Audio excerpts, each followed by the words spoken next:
11th class. आज आप protista जगत के बारे में अध्ययन करेंगे। तो प्रोटिस्टा जगत में सभी यूनिसेलुलर यानी एक कोशिकीय यूकैरियोटिक जीव को शामिल किया गया है।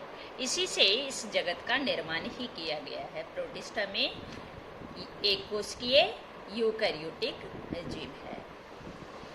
इसके सदस्य जलीय होते हैं, कुछ में फ्लैजिला होता है और कुछ में सिलिया भी पाया जाता है। और जनन की क्रिया एसेक्सुअल यानी अलैंगिक कोशिकीय संलयन द्वारा भी होता है और लैंगिक भी होता है यानी कि युग्मनज का निर्माण करके भी होता है। अलैंगिक हुआ जिसमें युग्मनज का निर्माण नहीं होता। इसके लिए नर और मादा युग्मक नहीं चाहिए। एकल कोशिका से ही नए जीव की उत्पत्ति होती है। ये है अलैंगिक जनन। इसी को बोलते हैं एसेक्सुअल रिप्रोडक्शन। और लैंगिक जनन के लिए दो जनक चाहिए, एक नर और मादा। तो उन दोनों के संलयन से युग्मक का निर्माण होगा। पहले युग्मक बनेगा और फिर युग्मक का संलयन होगा तो युग्मनज बनेगा और युग्मनज से नए जीव की उत्पत्ति होगी। ये है लैंगिक जनन। तो इसकी सीमाएं जो है वह ठीक ढंग से निर्धारित नहीं हो पाई। इसलिए कहा गया कुछ ऐसे भी प्रोटिस्टा हैं जो प्रकाश संश्लेषी है।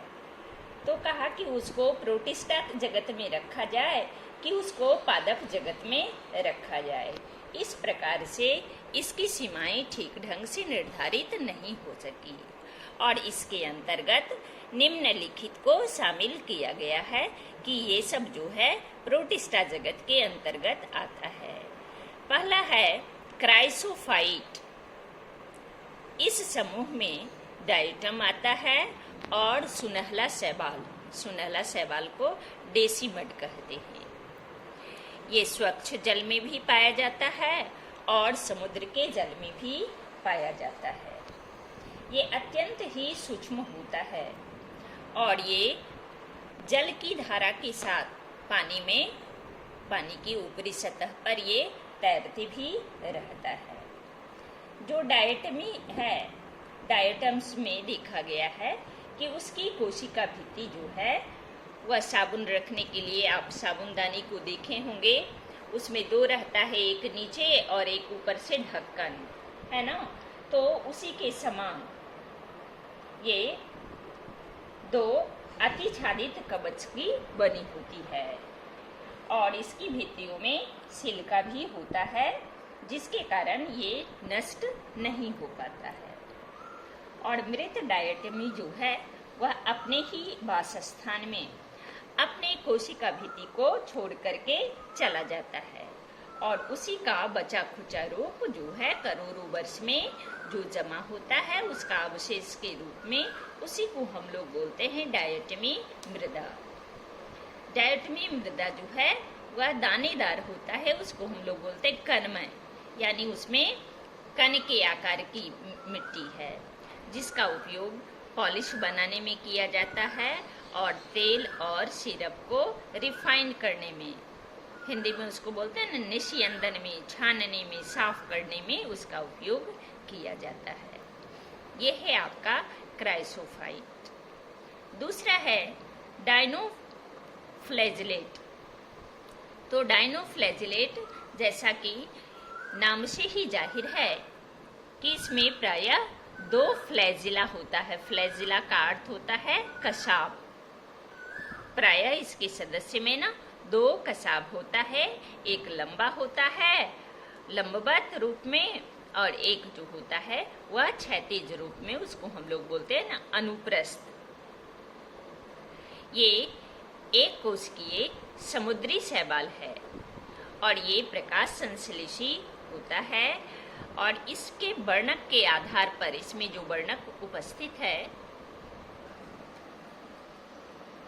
इसमें उपस्थित वर्णक के आधार पर इसका रंग पीला, हरा, भूरा, नीला या लाल हो सकता है। हमने कहा कि ये कोशिक और समुद्री शैवाल है तो लाल शैवाल जो है वह प्रायः जो है समुद्र में पाया जाता है, और ऐसा भी देखा गया है कि यह अपनी संख्या में अत्यधिक तेजी से वृद्धि करता है। तो इसको बोलते हैं कि लाल डायनोफ्लैजेलेट जो है ये संख्या में विस्फोट करता है, और विस्फोट होने से समुद्र का जल जो है वह लाल दिखने लगता है, उसमें लाल रंग की तरंगे उठने लगती है, और उससे एक प्रकार का पॉइजनस पदार्थ, विषैला पदार्थ बाहर निकलता है, और उस जीव विष के कारण जो समुद्र में निवास करने वाला जलीय जीव है, मछलियाँ, समुद्री जीव इत्यादि जो है वह मर जाता है।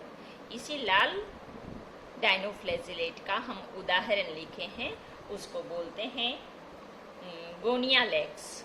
गोनिया लेक्स एग्जाम्पल है, ये है आपका लाल डायनोफ्लैजेलेट। तीसरा है यूग्लेनोइड। तो ये एक कोशिकीय मुक्त जीवी होता है। आप यूग्लेना का नाम जरूर सुने होंगे नीचे की क्लास में।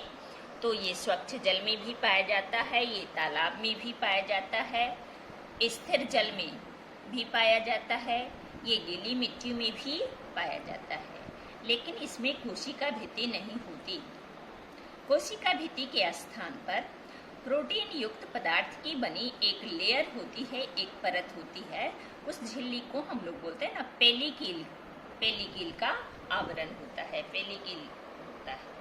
कोशिका भित्ति उसमें नहीं होता, और प्रकाश की उपस्थिति में यह जो है प्रकाश संश्लेषी होता है, ये अपना भोजन स्वयं उत्पन्न करता है।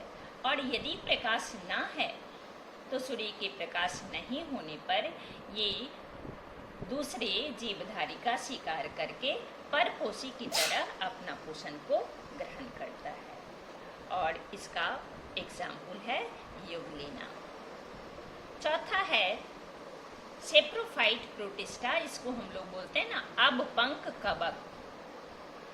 अबपंख कवक, इसको मिक्सोमाइकोफाइटा भी हम लोग बोलते हैं।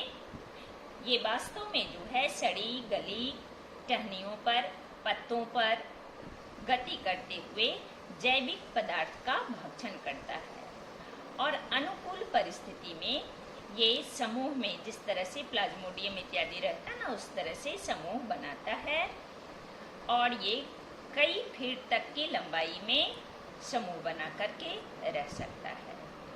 प्रतिकूल परिस्थिति में ये एक दूसरे से अलग हो जाता है, बिखर जाता है, और बिखर करके कहते हैं इसके बीजाणु जो है वो वायु के साथ उड़ करके विकिरण बहुत दूर दूर तक फैल सकते हैं। ये है आपका अबपंख कवक। वास्तव में ये मृतकोशी प्रोटिस्टा है। 5वां नंबर आपका है प्रोटोजोआ, जो अगले क्लास में